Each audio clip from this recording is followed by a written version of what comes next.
बिहार विधानसभा युवा कांग्रेस के विधानसभा अध्यक्ष पार्षद भूपेंद्र पाल पंवार के नेतृत्व में शुक्रवार शाम को चांगेट स्थित स्वामी कुमार नदी सर्किल पर विगत 64 दिन से अपने हक की लड़ाई लड़ रहे देश के अन्नदाताओं के समर्थन में व केंद्र की तानाशाही सरकार के विरुद्ध एक विशाल मानव श्रृंखला बनाकर अपना प्रदर्शन करते हुए जल्द से जल्द तीनों काले कृषि कानून बिलों की वापसी की मांग की। मानव श्रृंखला के दौरान विभिन्न वक्ताओं ने कहा कि देश के अन्नदाता आज अपने हकों की लड़ाई शांतिपूर्ण तरीके से लड़ रहे हैं, लेकिन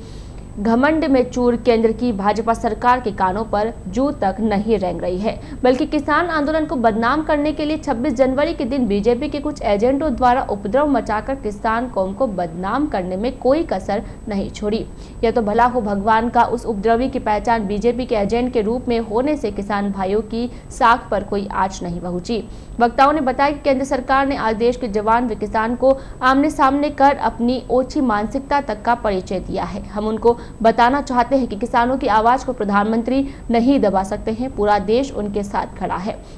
वक्ताओं ने अपने उद्बोधन में कहा कि किसानों पर हमला करना गलत है। कालू कानून से देश और किसानों की मुश्किलें बढ़ेगी। किसानों के साथ अपराधी जैसा व्यवहार किया जा रहा है, अतः सरकार जल्द से जल्द कानूनों को वापस ले। वक्ताओं ने बताया कि जब एक अपराधी की पहचान हो जाने पर भी उसकी गिरफ्तारी क्यों नहीं हो रही है, उसको जेल में डालकर राष्ट्रद्रोह का मुकदमा दर्ज क्यों नहीं किया जा रहा है। बिना सरकार के साहस के देश की राजधानी में गणतंत्र दिवस के दिन लाल किले में घुसना और हमारी राष्ट्र धरोहर के साथ छेड़खानी करना नामुमकिन है। आज तक देश ने 72 गणतंत्र दिवस देख लिए, लेकिन कभी हमारी सुरक्षा व खुफिया एजेंसियां विफल नहीं हुई। इस बार कैसे हो गई? बिना सरकार व गृह मंत्रालय की अनुमति के परिंदा भी 26 जनवरी के दिन देश की राजधानी में पर नहीं मार सकता। मानव श्रृंखला के दौरान कांग्रेस के वरिष्ठ नेता श्री दिनेश शर्मा, ब्लॉक अध्यक्ष श्री सोहन मेवाड़ा, पार्षद श्री राजेंद्र तुनगरिया व विधानसभा अध्यक्ष भूपेंद्र पाल पंवार ने केंद्र की तानाशाही सरकार की हर धर्मिता को आड़े हाथों लेते हुए जमकर कोसा। इस दौरान उपस्थित सभी ने भाजपा हाय हाय, प्रधानमंत्री मोदी तेरी तानाशाही नहीं चलेगी नहीं चलेगी तथा कांग्रेस पार्टी जिंदाबाद के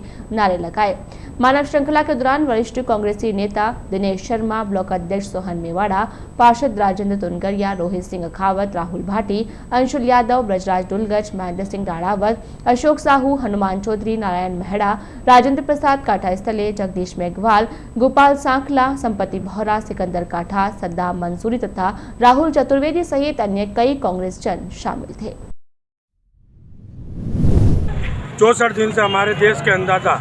अपने मांगों को शांति से मंगाने के लिए देश की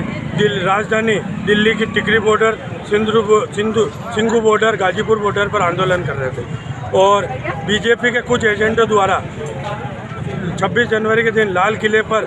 तिरंगा के स्थान पर कोई जाति विशेष का झंडा लगाया गया, वो केवल बीजेपी के एजेंट थे। उसके खिलाफ जो इस आंदोलन के तोड़ने का जो प्रयास बीजेपी द्वारा जो किया जा रहा है, जो छल किया जा रहा है, उसके विरुद्ध आज हमने किसानों को समर्थन देने के लिए युवा कांग्रेस वरिष्ठ कांग्रेस नेतागणों द्वारा चांगेट के कुमारानंद सर्किल पर मानव श्रृंखला बनाकर आज हमने उनको समर्थन दिया है और बीजेपी के एजेंट उदीप सिद्धू और गृह मंत्री और प्रधानमंत्री का संयुक्त पुतला फूंका है। विधानसभा ब्यावर के भूपेंद्र पाल पंवार के नेतृत्व में यूथ कांग्रेस के द्वारा केंद्र में बैठी हुई भाजपा सरकार और नरेंद्र मोदी ने जिस प्रकार 26 जनवरी को गणतंत्र दिवस के ऊपर 70 साल के अंदर पहले देश को जिस प्रकार बदनाम कराया और किसानों के ऊपर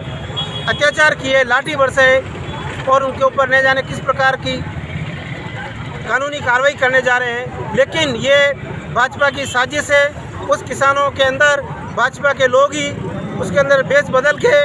वो उसमें शामिल हुए और उन्होंने किसानों को बदनाम किया। इसलिए आज हम सभी मानव श्रृंखला के रूप के ऊपर ये उनका विरोध करते हैं और आगे ही मांग करते हैं कि देश के राष्ट्रपति इसके ऊपर संज्ञान लेवें और जो 3 कानून बनाए हैं उनको निरस्त करें।